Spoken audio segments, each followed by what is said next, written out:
got long legs and short shorts, but she ain't got no teeth. She wears a red bandana on her head and she smiles so sweet. She'll steal your heart, a very first sight should rip apart your soul. She'll torture your mind and waste your time and drag you down the road, 'cause she's a Jezebel, St. Andrew Jezebel, 'cause she's a Jezebel, St. Andrew Jezebel. Hey y'all, you're listening to the St. Andrews Jezebel podcast. My name is Ashley Feller. I'm a third-generation Panama City native, and I'm also a local singer-songwriter. Coming up this week, we're going over community events for the week of December the 9th. And then stay tuned because we've got our salty local guest, Jack and Jen, also known as Eli and Sandi. They are releasing their debut single this Saturday, December the 11th, and I really think you're going to love it. It's a wonderful interview. I've had both of them on the show separately before, so I'm really excited to have had them here together. Don't miss it. And for this week's old news segment, I'll be reading Letters to Santa from 1935. Well, thank y'all so much for tuning in again. I hope you've got your cozy socks, your hot chocolate, your beer, whatever makes you happy. Sit back, relax, and enjoy the show. Y'all, so here's some community events for the week of December the 9th. Every Thursday is singer-songwriter collaboration night at the Library on Beck. I think they start around 7:30. You can bring your songs, bring your guitar. Who knows, you might meet somebody to write songs with. It's a great casual way to get out and just play your songs in front of people with low pressure. And on Friday, I'd like to suggest the historic walking tour with Ellen. They meet at the Panama City Publishing Museum at 1 o'clock. It's light walking, it's educational, and I guarantee you, you're going to learn something about St. Andrews you didn't know before, because I've taken the tour a couple of times, and every time I've taken it, I learned something new. Also on Friday, Kathy and friends over at Gypsy Beach are making Christmas ornaments. They have a large variety of ornaments to choose from, so come make your own or come give them as gifts. All supplies are included to make 2 ornaments, and it's $30 a person. Call Kathy at 904-451-3071 to reserve your spot today. Now this is exciting. Sweet Feet Frozen Yogurt is providing free horse-drawn carriage rides through historic St. Andrews on Friday. Don't miss this once-in-a-lifetime opportunity to be the envy of all your friends with epic selfies while being pulled down Beck Avenue in a magical carriage. Then be sure to swing into Sweet Feet and tell them thanks, and grab some of the area's best frozen yogurt and rolled ice cream around. Moving on to Saturday, here's something great you can do with your little ones. Take them to Oaks by the Bay Park for story time with Mrs. Claus. This is every Saturday in December, and it starts at 10 a.m., and it's under the old century tree in Oaks by the Bay Park. Make sure you visit the market at St. Andrews this Saturday for the first holiday tree giveaway, and that's on Saturday, December 11th. This is a great time for you to start a new family holiday tradition by planting a 10-saw holly or an eastern red cedar at your home. The trees will be given away on a first-come, first-served basis beginning at 9 a.m., These trees will be given away at the market at St. Andrews, and that's in the Smith Yacht Basin, which is the lot next to the shrimp boat, and the giveaway is limited to 1 tree per person. Sunday is a great day to check out the new murals, swing on the swing at the St. Andrews Marina, and enjoy sunset at Oaks by the Bay Park. They have got some beautiful lights, so after the sun goes down, take your family, go enjoy the lights. It's one of the most beautiful sights in St. Andrews this time of year. On Monday, there's Blues and the Drews at Little Village featuring Matt Law. He starts at 6 p.m. They've got wonderful Caribbean-style tacos. There's the view over Lake Ware. Monday is a wonderful time to relax and enjoy live music with your friends at the Little Village. Now, y'all let me know if you could find something for Tuesday, because that's about the only day of the week that I struggle to find events. So if you've got something going on a Tuesday, please send me a DM and I will gladly include it in the community events segment next week. Wednesday is public hours at Floriopolis from 12 to 5. You can come into Floriopolis and make art for the upcoming fence exhibit, which, by the way, the fence was just restained and it looks fantastic. You guys, make sure you go visit Janie's Fence. All the artwork on the fence is done by Floriopolis volunteers, and it's only up for a limited amount of time. When you come into Floriopolis on Wednesday afternoons, all the art supplies are provided, so all you need to do is show up and make art and have a great time. On Wednesday, there is a comedy open mic at the Library on Beck, and it's open to all skill levels. The sign-up is at 7:30 p.m., and this is brought to you by Panama City Comedy. They're a great bunch of folks. I'm sure they'll be glad to see you there. This concludes all the community events for the week of December the 9th. One of the best things about St. Andrews is that you can see live music every day. That's right, there is live music being played somewhere in St. Andrews 7 nights a week. Fortunately, my friend Ken Schaefer creates and publishes a weekly schedule for St. Andrews as well as most of Bay County. Ken's spreadsheet schedule is updated often when there's any changes. Ken also shares individual music events and is walking the walk and talking the talk when it comes to supporting live music. Not only does Ken supply the music schedules, but he attends several music performances a week and takes fantastic photos of the musicians. As a working musician myself, I feel blessed to have Ken and his wife Donna as treasured members of our local musical family. Make sure you like and follow Ken's page, Salty Sounds in St. Andrews, and Oh Boy Music on Facebook, so that you'll always know where all the live music will happen. Today we are here with the duo Jack and Jen, which is Eli Ingram and Sandi Marlisa. Hey, y'all. Good morning. Howdy, howdy. Yeah. Y'all recently went up to Asheville, North Carolina to record at the famous Echo Mountain Studios. How many songs did y'all do that are going to be on the EP, and how long have y'all had the songs written before y'all recorded up there?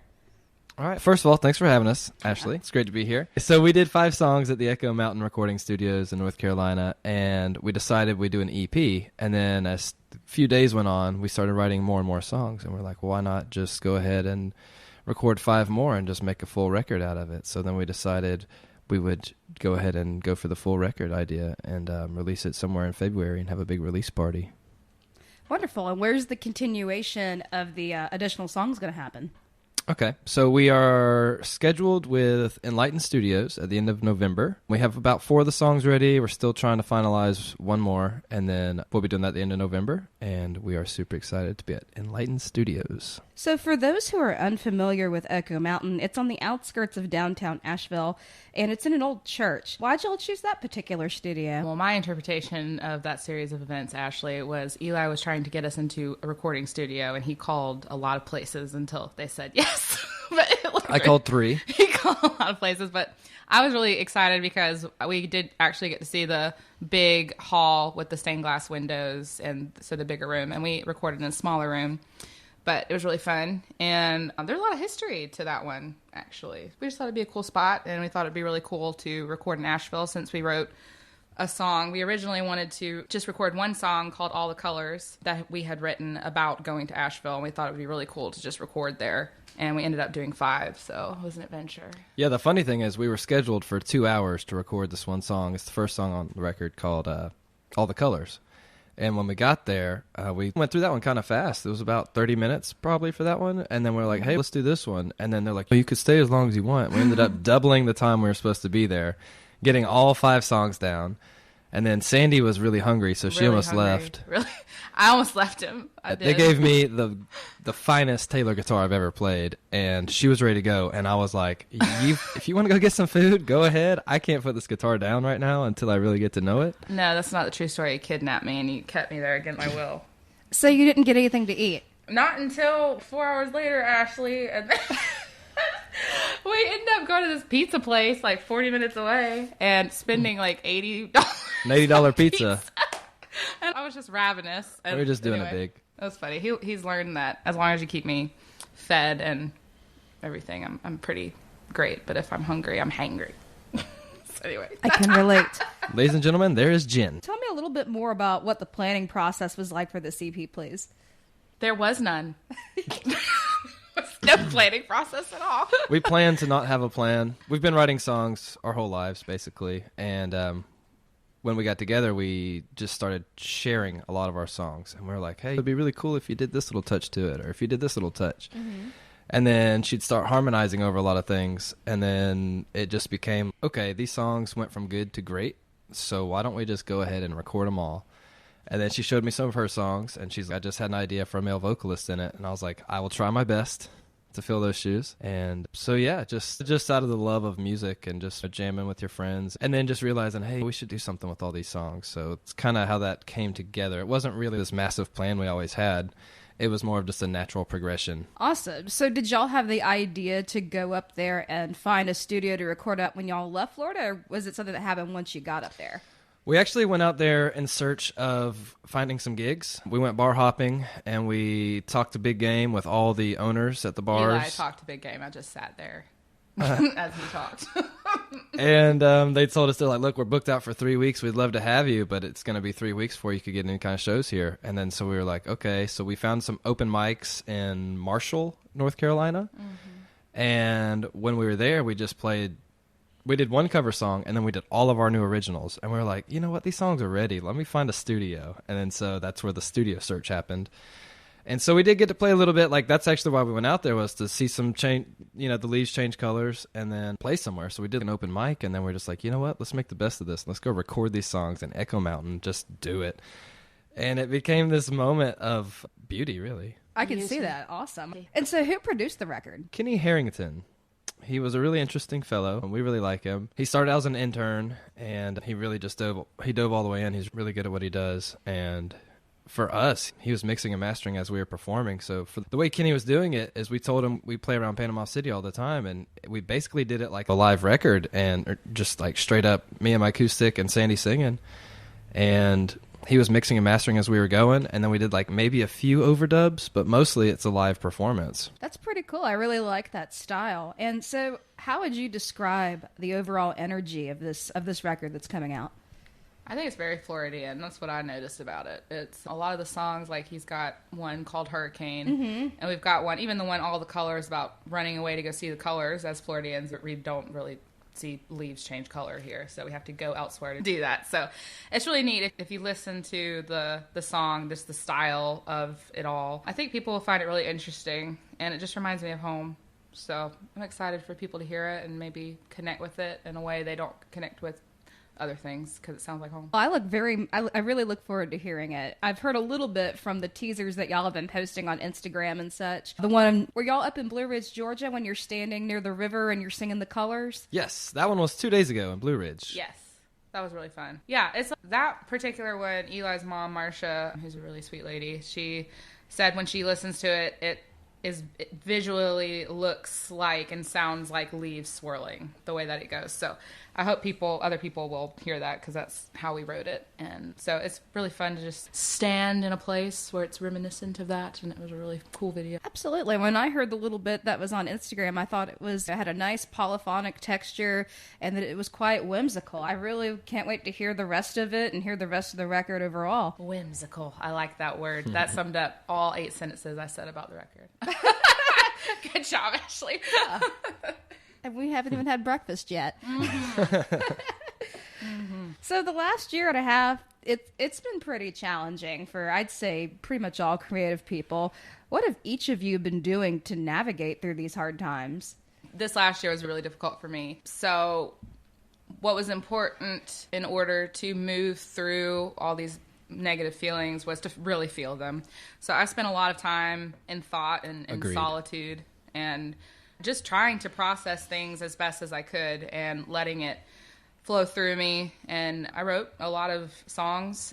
We do individual projects, and so I feel like when we came together to make this record, it was a more positive energy that we were bringing to it, and it's a very healing kind of energy, I think, when we started writing together. But pouring myself personally into the creative process is how I heal. So that's really, it was really terrible. It's been really rough, but at the same time, I've written a lot of songs, written a lot of essays, and done a lot of creative work in spite of what's going on, and probably because of what's going on. Yeah, so just to throw it all out there, Jack and Jen both separately got divorced this year, not to each other, to other people. And so when we came together sharing each other's songs, we were both very hurt and very open about it. And also, I write to heal.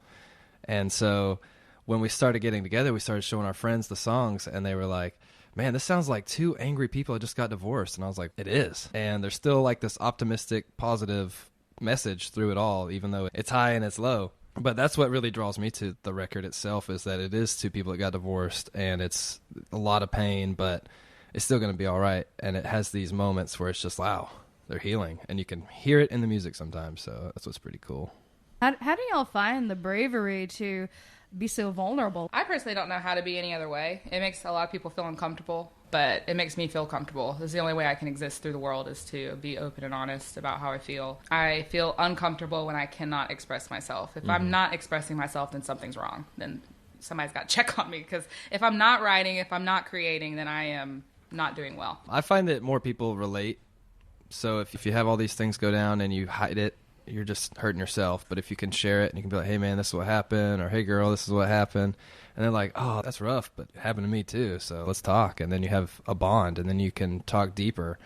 So I found that just letting it out, getting it out there is really the key to healing. And when you find other people that are going through the same thing or similar situations, you build a stronger connection, and then the bond is stronger. Yeah. I like that. That was interesting. He talks about, that's the difference between me and him, is he a lot of the times will consider other people as he writes, and when I'm writing, I don't consider other people at all. It's all about like how I feel and my pain and what I'm expressing, and he's always, other people may be able to relate. I'm like, oh yeah, those other people. So it's cool when we get together, because I feel like it's a nice balance when we write. That is a nice balance, to have multiple perceptions on things. And I think when you write from that sort of a position, then you allow the space for others to heal too. Mm-hmm. Exactly. Yeah. This will be coming out in February, right? Yeah, we're going to have a huge release party at some point in February at Roberts Hall. Yep, Roberts Hall. We'll have the release party. We're going to have a few CDs out, tickets at the door. It's going to be a big party.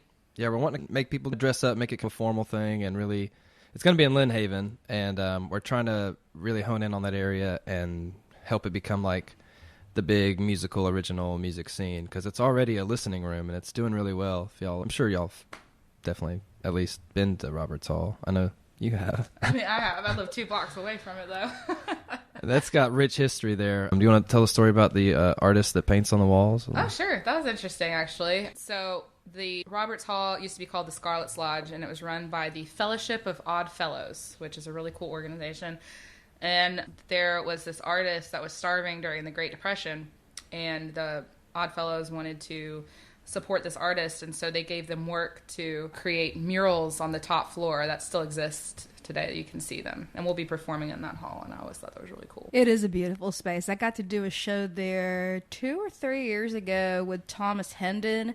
Oh, wow. And Cody John. Mm-hmm. Yeah. Okay. Yeah, so I love that space. Great pick, y'all. Thanks. We're Yeah. flattered. So is there plans to play locally together and as well on the road? Absolutely. We got a few gigs coming up. I think our first one is at the Little Village in December, or it's at, I can't remember, but we're at the Little Village together, and Millie's in December at some point. If you could elaborate a little more, how's this project different than each of the projects that you're both involved in individually? Good question. My stuff's super depressing, actually. And Eli really brings this optimism to the collaboration, which I'm usually not very optimistic in my writing. So he's like a shining light. And I feel like we balance each other really well in that respect. Yeah, what I think is really cool about the record is none of the songs sound the same. If you try and put it into a genre, hear the next song, and you're like, oh, okay, it's not that style. Yeah. And so it's really just where we wanted to go with it, and it's really exciting because we're at the halfway point in the record right now. We've done the 5 songs. They're done. At the end of the month, we're doing the next 5. So we're like, what do we want to do for the second part? We want to keep it sounding like the same record, but we want to bring in the keys, and we want to make it just a little bit bigger. And yeah, we just going with whatever style we're feeling like per song and not trying to stick to any kind of genre. And that's what's making it exciting for me, is each song is so unique. That was something when I first met Eli and I heard his original stuff, is each of his songs sounded distinct from the other one. And that's something that I believe is true about my songs as well. Collab really well on that, I think, is just making sure we're staying true to the song and true to what we're trying to convey, both musically and lyrically, not trying to make it sound like anything else. So I think people will appreciate that. I think so too. I sincerely admire the ability to keep the diversity and continuity, the balance between the two on a record, because I know in my own personal experience, if there's not enough flavor in the record, I end up skipping songs. Mm-hmm. So way to go to keep someone's attention. Absolutely. Thank you. Yeah.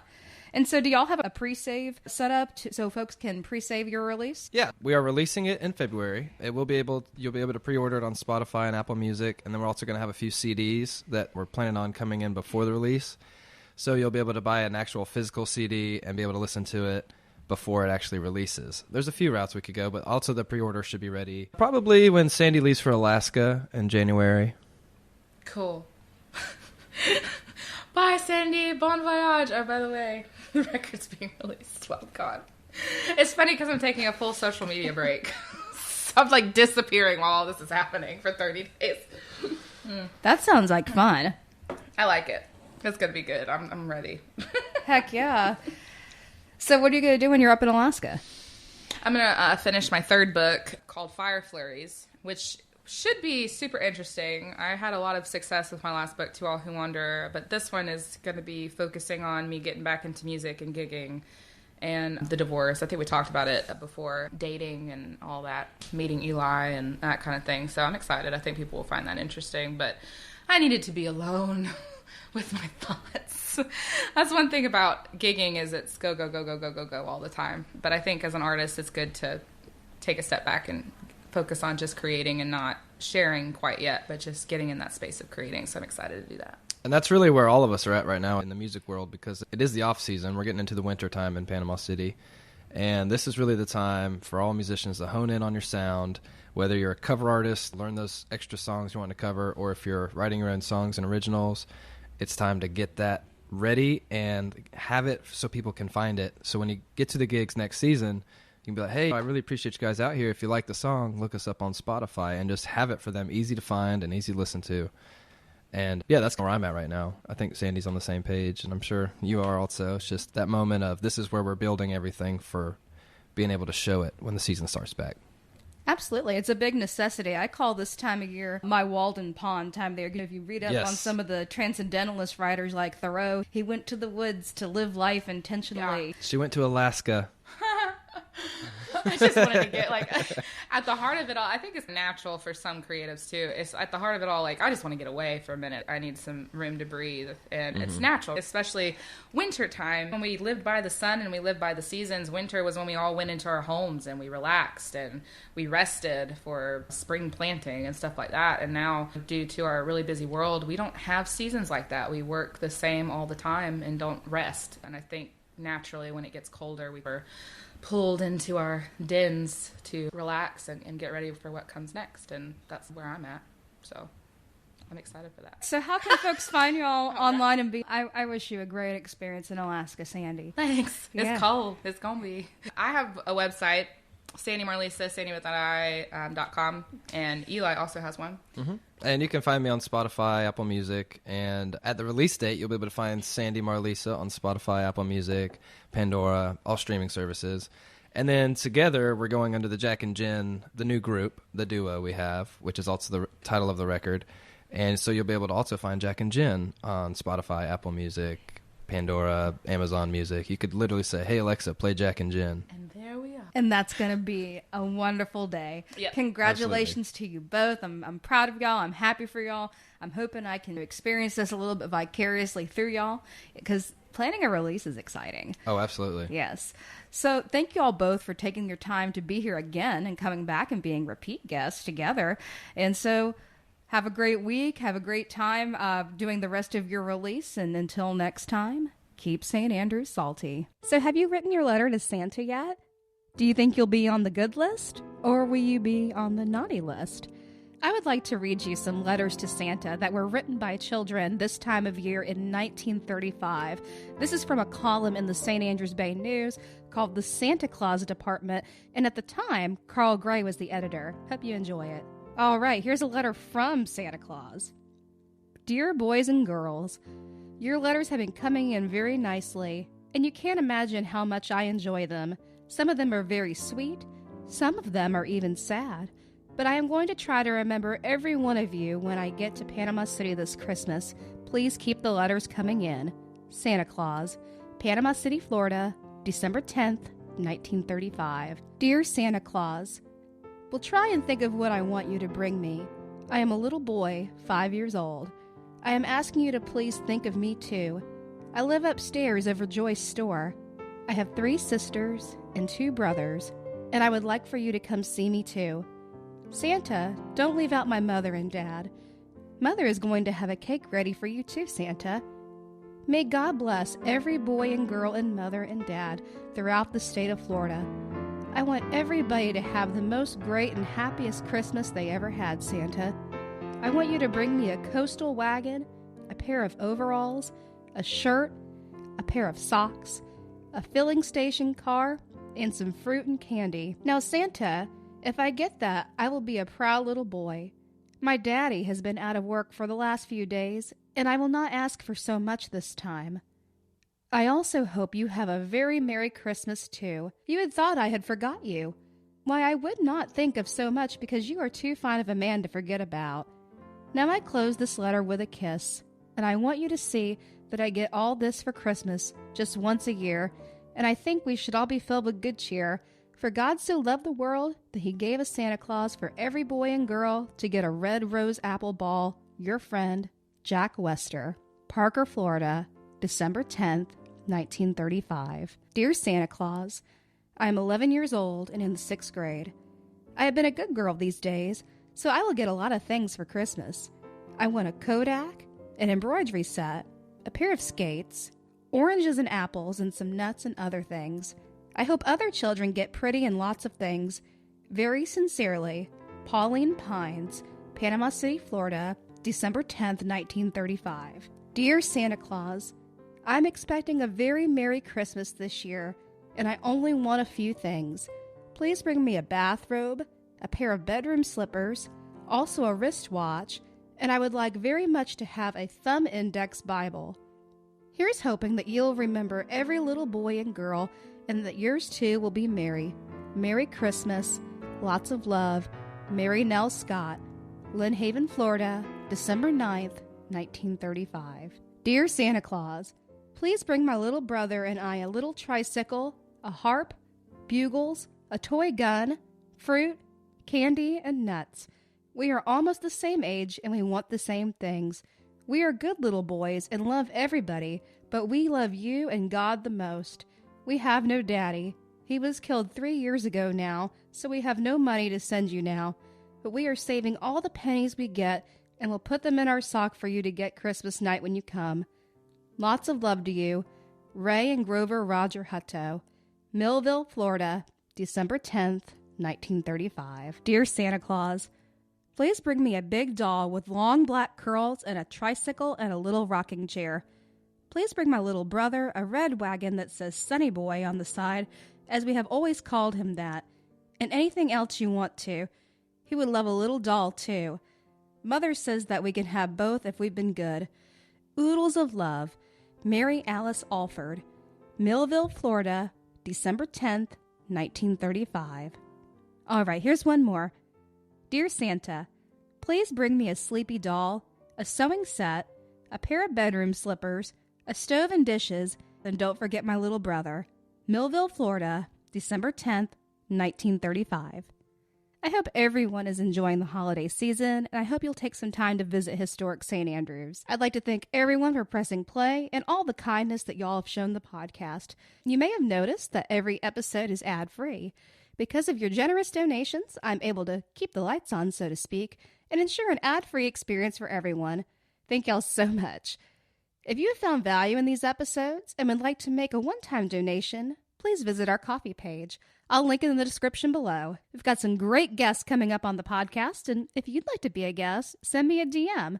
Don't forget to follow the St. Andrews Jezebel podcast on Facebook, because if you follow, every time a new episode drops, you'll receive a notification and you can listen directly from Facebook. If you liked our theme song, it was written by me and recorded by Dave Schwartz on the campus of Gulf Coast State College. The rest of the show was written and recorded by me in my music room. Thank y'all so much again for all your love and support. Till next time, keep St. Andrews salty. Red lipstick, so thick, and a push-up bra. Tramp stamp, stretch marks, and a lacy thong, 'cause she's a Jezebel, St. Andrew Jezebel, 'cause she's a Jezebel, St. Andrew.